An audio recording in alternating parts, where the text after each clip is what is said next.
Ambassador, the United States has contributed over $3.5 billion in humanitarian assistance since the start of the Syrian conflict, and the President is now seeking an additional $1.6 billion for these efforts for fiscal year 16 alone.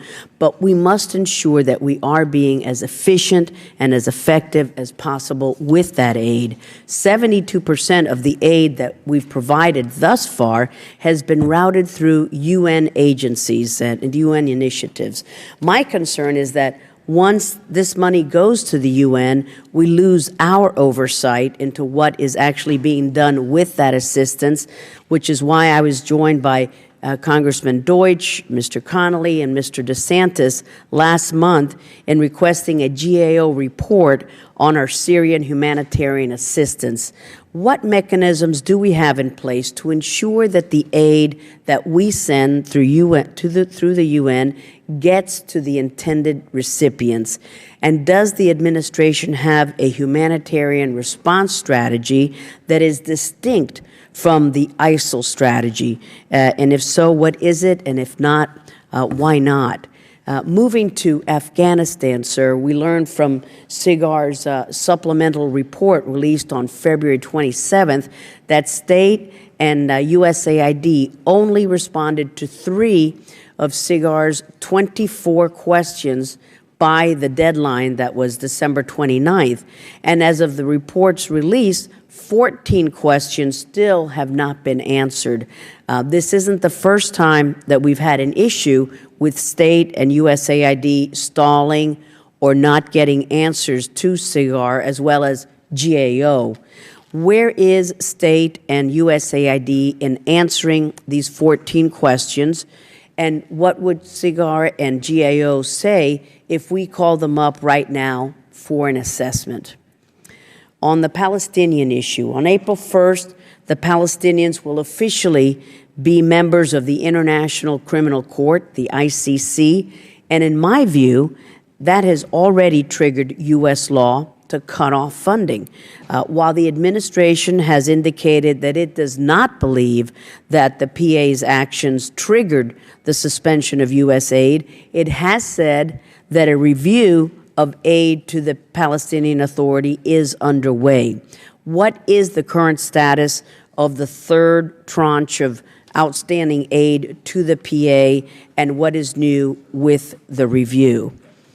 And lastly, though, the President's budget request includes $20 million for democracy assistance to Cuba.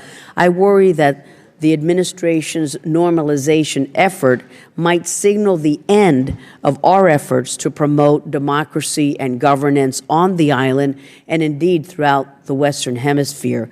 I'm concerned about the track USAID is taking with regard to closed societies, especially those impacting our region.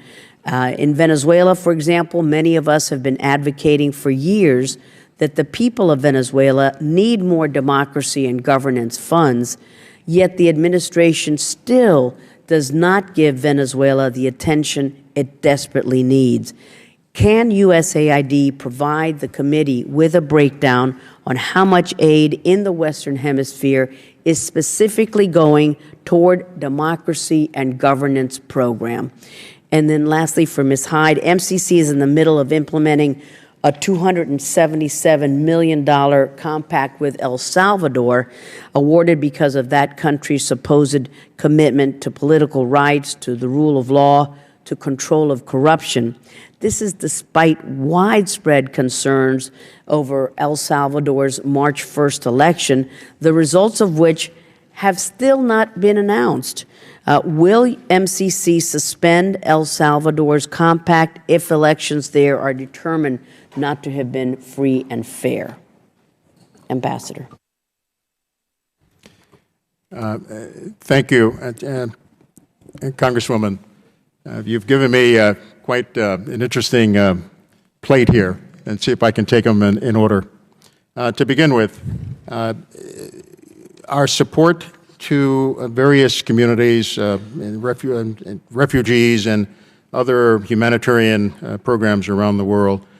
We continually assess those programs. We evaluate the effectiveness of those programs. We have mechanisms in place to determine how well those programs are being carried out. We use a tiered effect and tiered operation opportunity to determine how effective the programs are on the ground. Personnel, our implementing partners provide feedback as to how the program is being executed. We do so by third-party independent contractors who go out and assess, or if we have the opportunity ourselves using our foreign service officers or civil servants to see what's happening on the ground. And so there is a process by which we check on the effectiveness of various programs.